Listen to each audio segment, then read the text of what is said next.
Back on Saturday, this huge volcanic eruption in Tonga, look at that, it caused a deadly tsunami that swept across the Pacific, rapidly flooding the coastlines of New Zealand, Japan, and even parts of California. And this volcano is part of a new island that's been forming near the Pacific nation of Tonga, and it was terrifying as that ash cloud literally rose into the stratosphere, reaching heights of around 55,000 feet. Pictures started coming in from around Tonga's nearby capital, but then those pictures suddenly stopped as the internet on the island entirely went down. Now, yesterday, a statement released by Tonga's Speaker of Parliament says that communications remain down and the full extent of the harm due to the tsunami and the volcanic ash is still unknown. And that eruption was so powerful that the shockwave completely circled the globe. This video shows the pressure change of weather stations across the country as what's called the pressure wave swept across the U.S.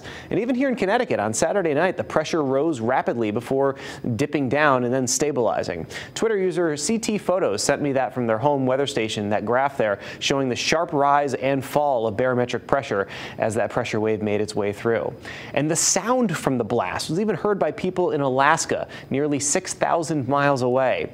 So the long-term implications of this volcanic eruption are still yet to be determined, but this one was a doozy, one of the biggest in the last few years, although it does not appear to be nearly as large as the eruption of Mount Tambora in 1815, which led to the year without a summer. It was a famous thing, especially back then, when it snowed in Connecticut during June of 1816 because of that eruption.